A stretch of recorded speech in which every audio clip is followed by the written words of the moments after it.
Hello.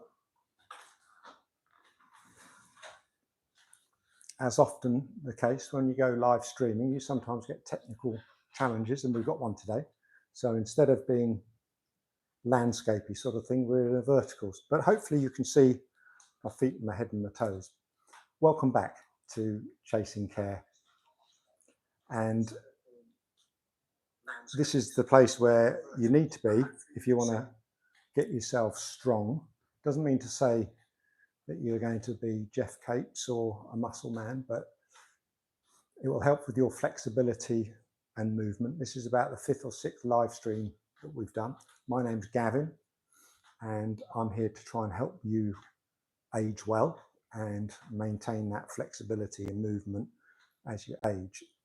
And today we're working through a 15-minute seated workout, and it's all about preventing falls and improving balance and basically building your confidence. And it's all done from the comfort of a chair. In this session, if you've got limited mobility, or you're simply probably easing back into movement, don't be fooled that seated workouts can make a significant difference to the challenges of building muscle. There's a thing called sarcopenia. I talk about it all the time. You get to a certain age and you start losing muscle mass, and you also lose the strength of the bones. And you've probably heard about fragile bones in elderly people, that when they fall, they fracture easy. So any form of workout, particularly resistance workout, not that we're doing much resistance today, but any workout that challenges your muscles will help with your long-term coordination and stability. And on Chasing Care, we're all about senior fitness, but also providing care advice. So on that note, a little teaser, we've got a book coming out. Yeah, got a book called Caring Smart, and it's a practical guide for families who are navigating care.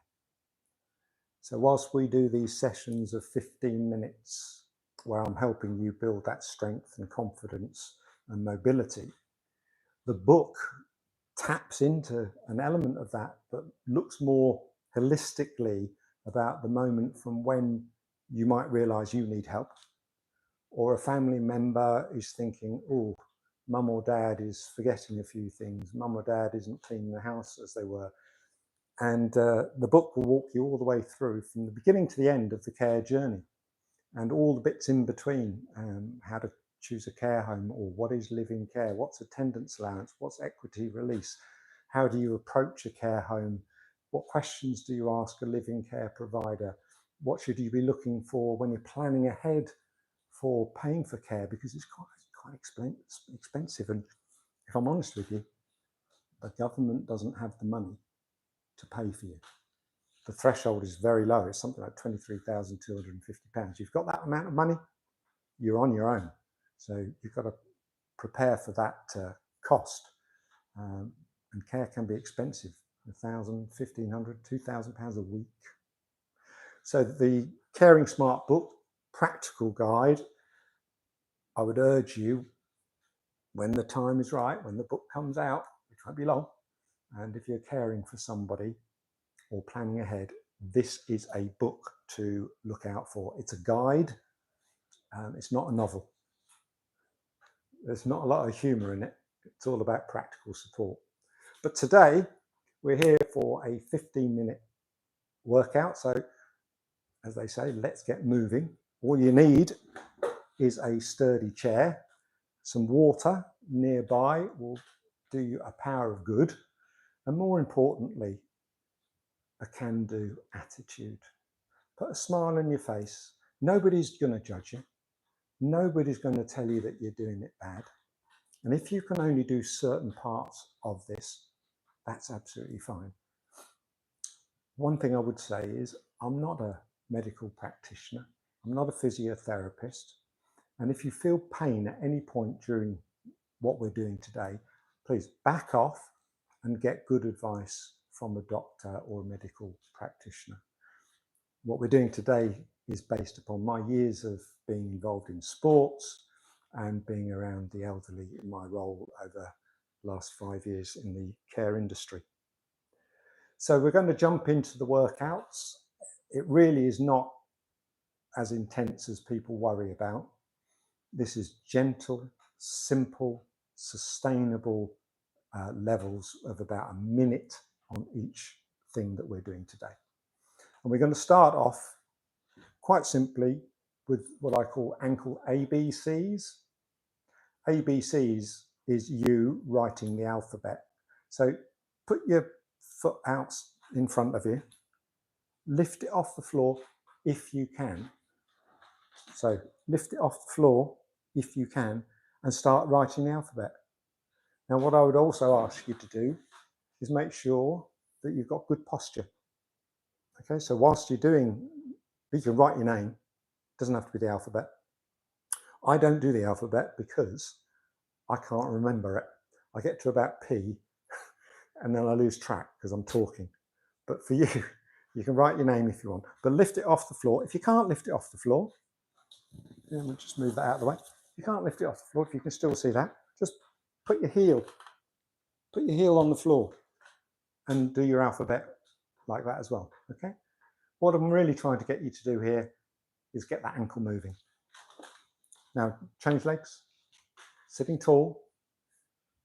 You can pull your core in, yes, pull your belly in, drop your shoulders, keep your shoulders relaxed, yeah? Having this mobility is crucial for balance, by the way, and correcting those stumbles that people have, yeah? When they're walking along and they trip, and if they've got rigid ankles, they don't have that flexibility, boom, they're over. Okay, so there we go. Where did you get to? Did you do the alphabet? And by the way, if you've got any comments about the session today, don't forget, put a comment below. We will look at them. I can't do it while I'm solo doing this. I don't have a big team of people around me. So there we go, it's 30 seconds. Ankle ABCs. And all of these exercises that we're going through today, you can do while you're sat on the sofa pretty much. So there's no excuses. Remember, your ankles are your first line of defense if you trip. If you keep those supple and loosen them up, they'll catch you when it counts. It's true. Let's move on to the second item. Again, another minute or so. We're going to do toe and heel taps. So we're going to literally, you can keep your knee nicely, 90 degrees. And you're just going to lift your foot up, your toe, and put it down. Up and down, 10 times. That's how we're going to start. You can do them together and down.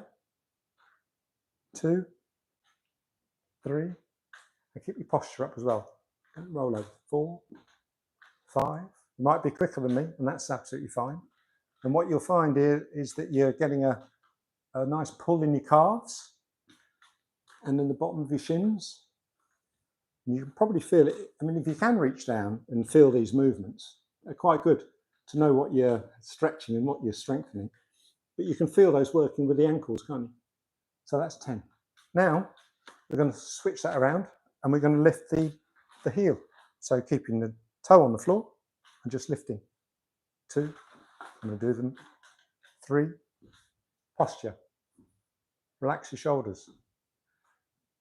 One of the biggest things that we see with anybody doing exercise is they tense up. Now we're working down here. We're not working up here. So you shouldn't be putting your shoulders up like this. And you shouldn't be rolling over. Okay. So that's 10.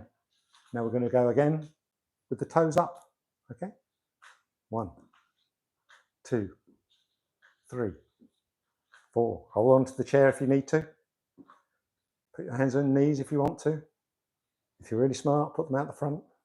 Put them where you like. We're working the toes, not the arms.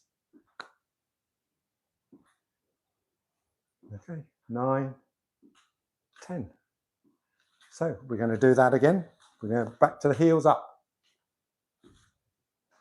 Posture up. You carry on doing that. And why are we doing these? Well, in essence, it's coming back to the falls. Everything we're doing really is about falls and having the confidence. Falls often start by putting your foot in the wrong place. Poor foot placement. Now, we're all going to go and stumble across a rock that we weren't expecting. So we're helping to retrain your feet to stay alert and responsive, okay? With your calves and your shins, working with your ankles and your toes. Toes grip, don't they? So it's all working together. And there we go. I think we probably did about 20 or 30 then, but that's absolutely fine.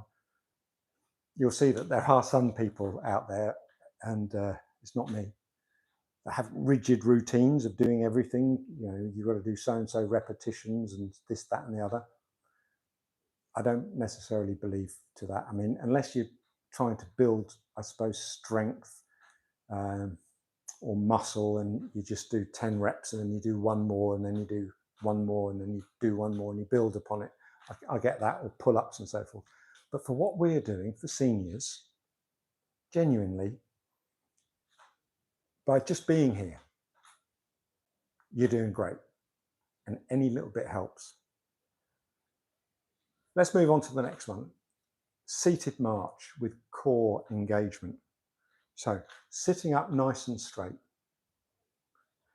holding that belly in, if you can, holding your belly in. We're just going to simply march. So it's going to be up and down. So join in with me now.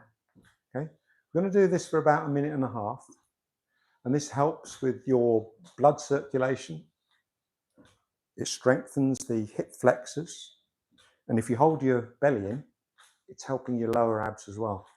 Don't be tempted to lean over like this either. If you can, keep yourself nice and upright. Nice up, chin, yeah, and relaxing. Some amongst you might want to march like this. Others might want to hold on to the chair. There are no rules at Chasing Care. You do you, okay? And if you can't lift your feet up very high, I'm not judging you. I'm not judging you. You just do what you can do. Yeah? If you only just lift your toes a little bit, I'll take that. I'll take that. But if we can get some movement into these hip flexors, when we step onto obstacles, we've got a little bit of strength and rigidity there, and the ability to move without falling over. And this marching helps build that control, helps build that support mechanism. Got to hold your belly in there. 5, 4, 3, 2, 1. Brilliant. Take a break. If you've got some water, I'd urge you to have it. Especially in weather like today. I've just done a half an hour on this Nordic track bike. I'm not being sponsored by them, but I found it rather warm. I was surprised how warm it was. Okay, well done. That's 3 down. Not many more to go, I assure you. We're going to do knee extensions, and we're going to help our quads with this, with a bit of a squeeze. Now, what we're going to be doing is lifting one leg, not both, one leg off the floor and flexing your foot. So what I mean by that is, you see here, can you see this? Making sure your toes are moving backwards when you're lifting. I'm not asking for straight legs. They can be bent, but try and pull this foot back. Okay. If you rest your hands, if you can, on top here, feeling your quads, you'll feel that when you do that, and squeeze it and then put it down. So you pull it up, pull your toes back. You'll feel it here, just for 2 seconds, put it down. We're going to do 10 of those. And why does this help? Well, the quads here stabilize your knees. And your knees are working with your calves and your shins to help with your ankles. So if we're building the quads up here, don't stop just because. If I stop, doesn't mean to say that you can stop. I'm watching you. Okay. By building up the quads, you're building up the strength, building up that stability, and ultimately, as I'll say all the way through today, you're building up that confidence. Let's swap legs, plant that one down nice and solid, stretch this one out a little bit further, and then lift it up. Only for 2 seconds and down. Up and down. If you can only do 5, just do 5. If you can do 10, do 10. Just make sure you're pulling the toe backwards, okay? And you'll feel it in the quads here. Because your quads are, what's the analogy? They're like brakes, yeah? They help you slow down and stop when you need to. And when you go downstairs or down a hill, they can help prevent you from going too fast.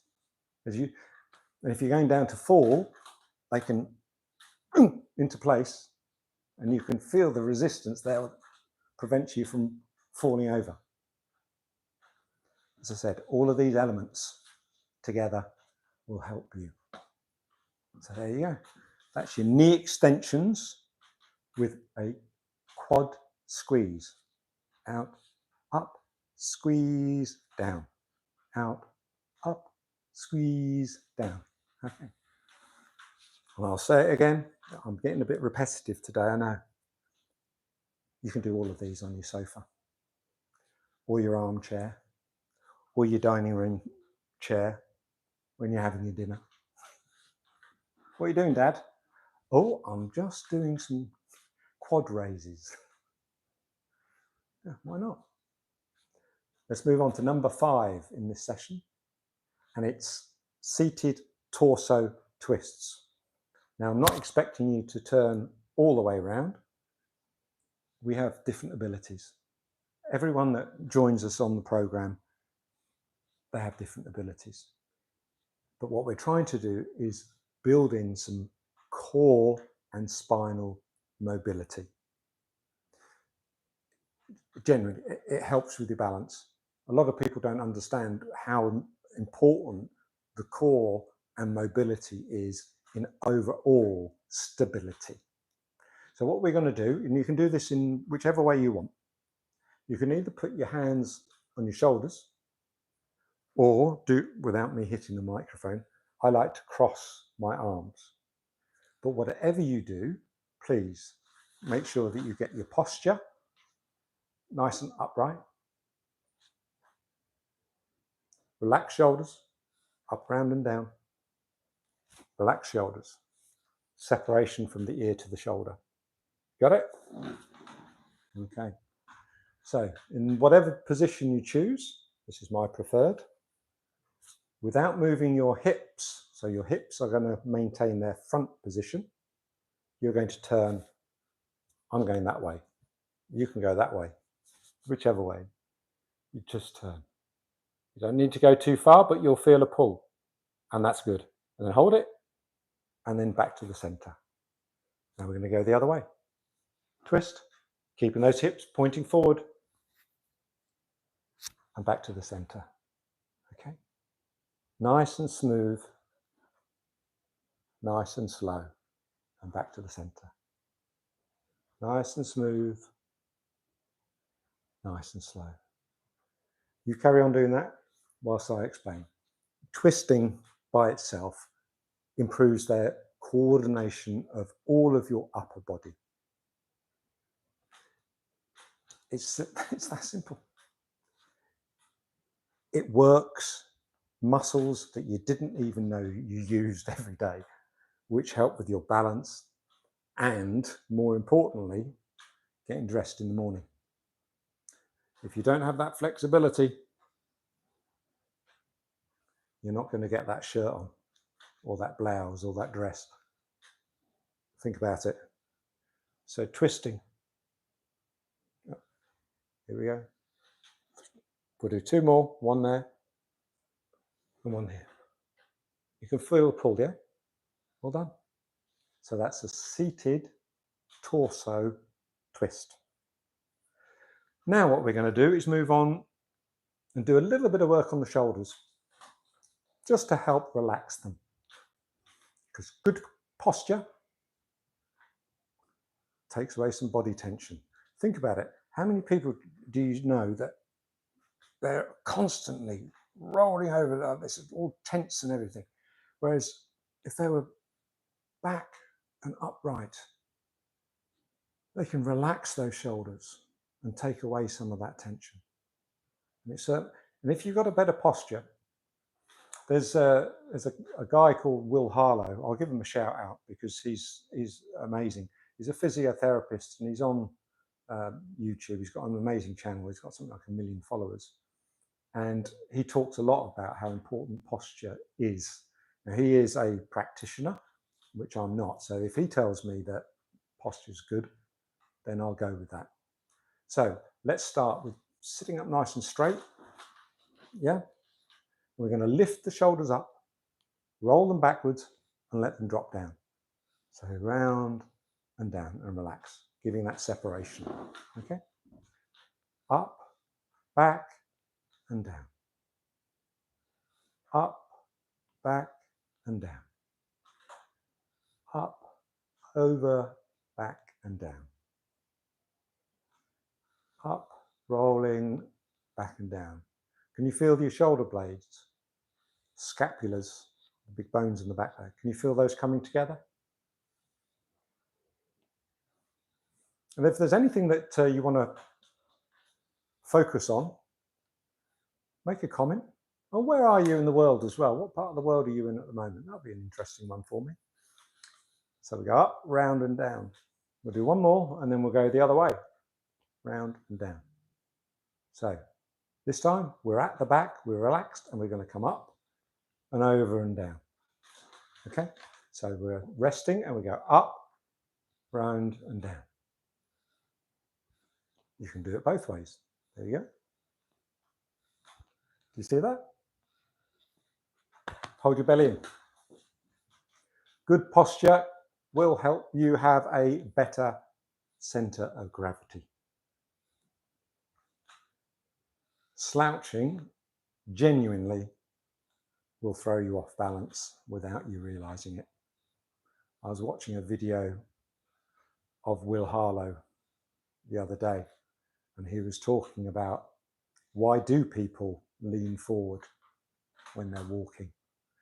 And part of the posture problem actually is not the posture up the top end, it's from the hip flexors. So it's really important that we do the full body rather than focusing on one, because you'll often find that trying to fix one area of your body that's in pain, like a shoulder, in isolation, it won't fix it. Okay. I go to a physiotherapist, by the way. In fact, I was there today for my shoulder, something that I should have done 30 years ago from a rugby injury. Failed to do it. And unfortunately, it's caused me all kinds of grief over the years. But trying to fix this one shoulder isn't what it's all about. It actually led to me being unstable on my left-hand side, which caused me a back problem because of the extra effort that I was needing to put in because of the shoulder challenge. So when you speak to your medical professionals, make sure that they're looking holistically at the whole of your body. I'm not saying that they're not doing a good job. I'm just saying, make sure that you feel as if they're looking after the whole of the body. Strength comes from movement and flexibility. So now we're nearly done. We've got arm raises. Now we can do this without any weights, without any resistance, because again, some of you, I do understand, won't have the ability to lift your arms very high, but this is very simple. I want you just to sit nice and upright, shoulders back, chin up, and just lift your arms up. And then bring them down slowly. And when you've brought them down, the next move is out to the sides. Same move, but out to the side. And then down. Now, for some of you, by the way, continue doing that. Up the front first, slowly down and out to the sides. We're doing this for about 1.5 minutes. Now, some of you might only be able to get up to about here. That's fine. Next time you do it, you might be able to get it a little bit further up. Be very careful. If you feel tingling in your fingers and pinching nerves, maybe just stop and go and see your physiotherapist. Now, the other thing that I was going to say to you is you can do it with a little bit. If you're finding it too easy, a lot of people will, go to your cupboard and find a couple of tins. Now, what I found is something which I bought with good intent: all natural coconut milk. I've now realized I've got 3 tins of coconut milk in my kitchen cupboard. I've only got 2 hands, but 3 tins. So I'm going to put them to good use because they're not going to get used by the looks of it. Let's use that as a resistance, up and down, and then out to the side, up and down. Now, of course, you continue. You can do water bottles out of the fridge, or alternatively, if you're finding this all way too easy, maybe invest in a couple of weights, something like a 3 kilogram weight. I wouldn't do this with heavy weights at all at this stage. We don't want to put you under any strain because 3 kg is quite heavy. But you can imagine now just lifting up your weights out and up. The important things here is to maintain your posture, yeah, and making sure that you've got your core nice and tight. Okay. So about 10 more seconds of this. Up. It's your body, the upper half of the body, that gives you the power to push off chairs and grab railings. If you think about it, what do you do if you start stumbling? First thing is this, isn't it? And if you've got the strength in the shoulders and in the arms, you won't collapse down onto the floor so readily. So arm raises with some light resistance. Of course, you could do it. I'm just going to show you. We've done this before. You could do the upper arm raises by putting a resistance band under your feet with your arms out and just pushing like so. You won't probably get them all the way to the top, so you won't be working that rotator cuff, the shoulder, which has got 4 big muscles in it. But the resistance band, lifting up like so, you'll feel the pull in the shoulder, and it's just as good.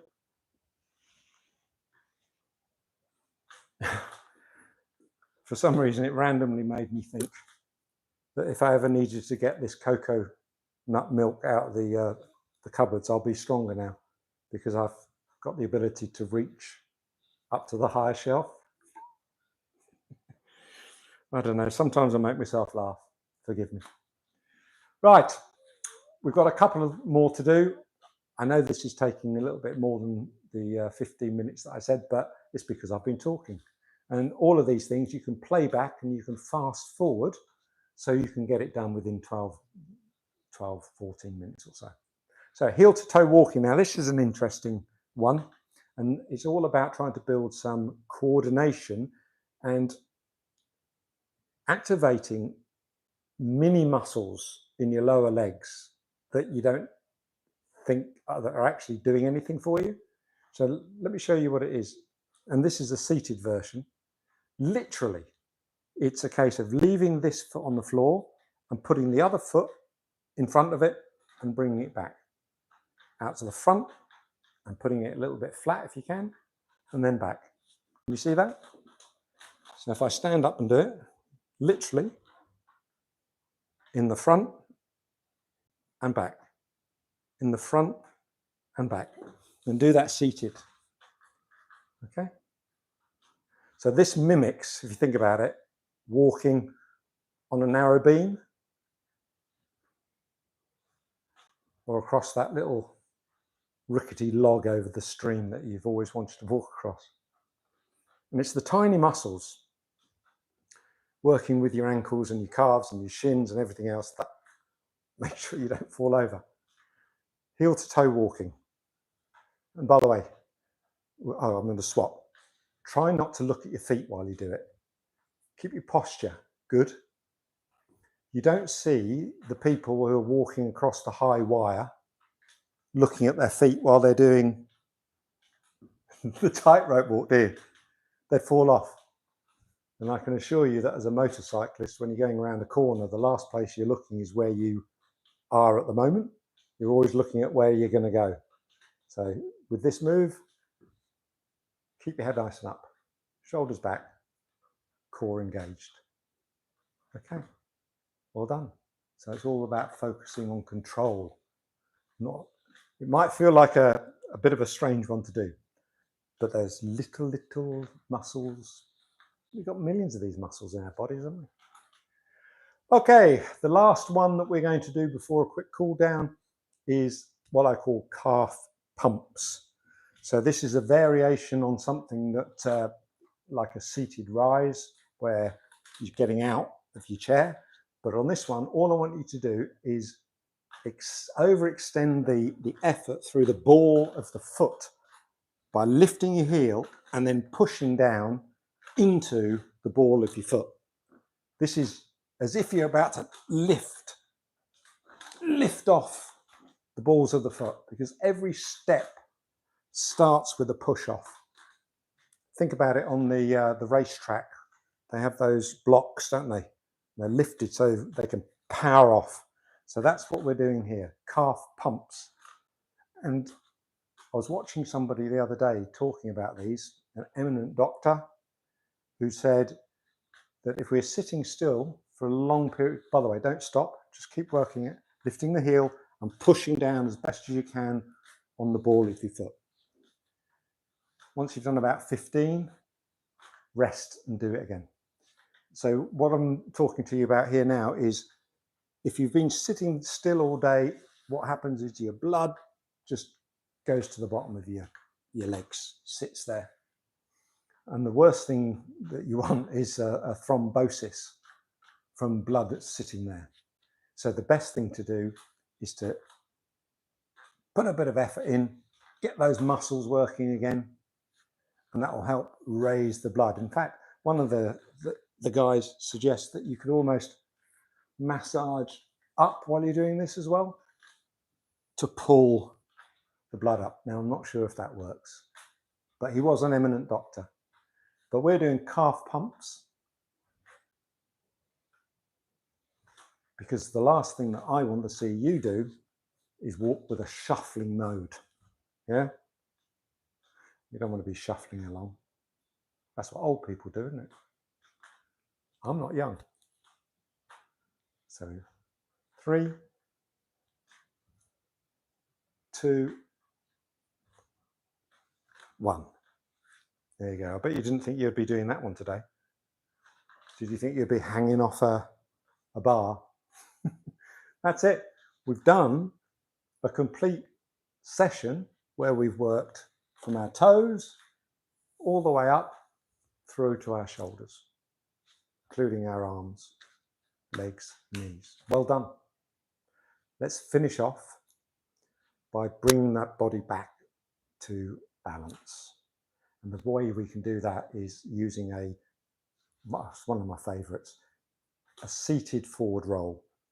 So put your feet nice and solid and flat on the floor, 90-degree turn there. Sit tall. And from the hips, just inhale and then lean forward. Try to imagine that your heart is going out front of you. Okay? Don't do, when you're leaning forward, don't roll forward like this. We want to see the movement from the hips. Okay? So breathe in.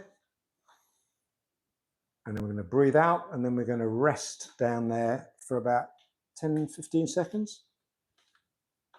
If you want to rest your hands on the knees, you can. If you want to move your arms down the shin, if you can go that far, or onto the floor. Hold that breath, and then we're going to breathe in. 3, 2, 1. Breathe in and up. Oh. Now we're going to do that one more time. And when we get to the bottom, we're going to hold it. And when I say breathe in, you're not going to necessarily lift yourself up. You're just going to breathe in and then breathe out again. And you'll feel yourself go deeper. Are you ready? Breathe in first. And breathe out and fold from the hip. If you can only go this far, that's absolutely fine. And just hold it, hold it, hold it, hold it, hold it. And what we're going to do is breathe in again and then let it go again. Breathe out.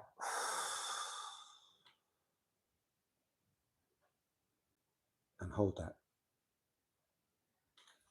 And come up. Did you see what happened there?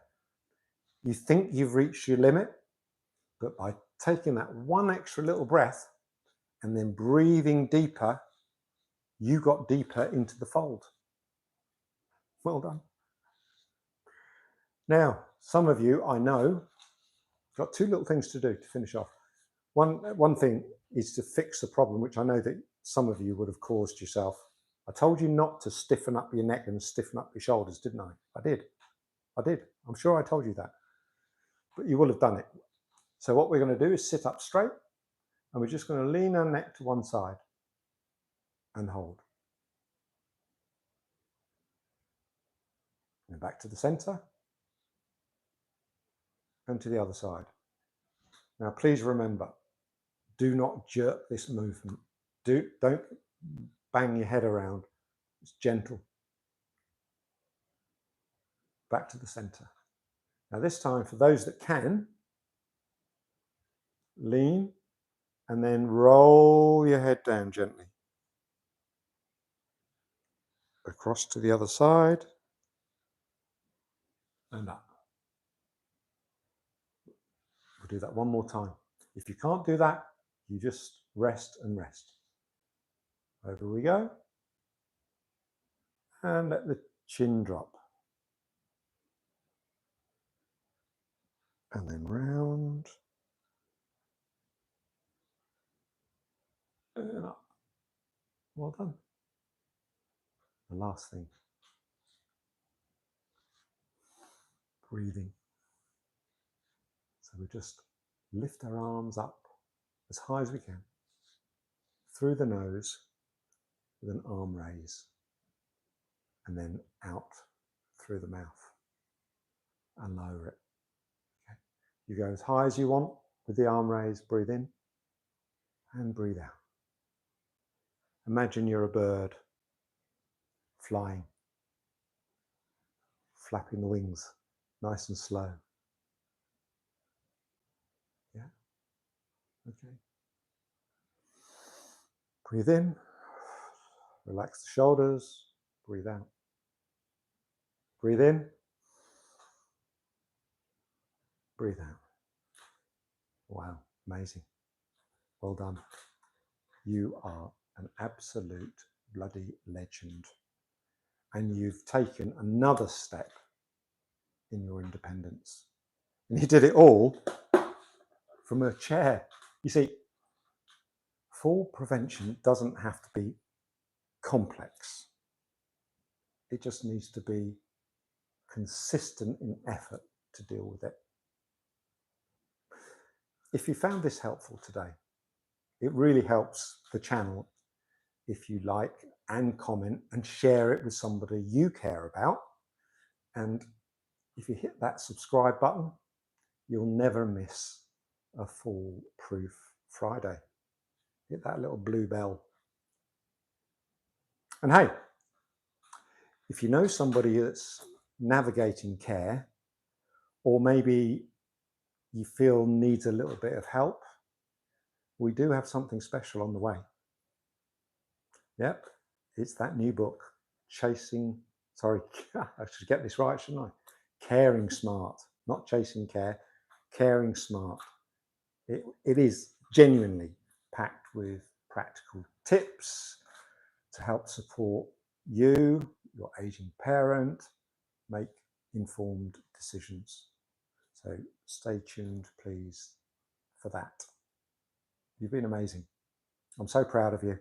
And I can't wait for next Friday, 5:30. We'll be here again. And on Tuesday, we give care advice. So look out for the care advice tip on Tuesday, which leads into our next session here on Friday at 5:30. So until next time, stay strong, stay seated, and keep chasing care. See you soon.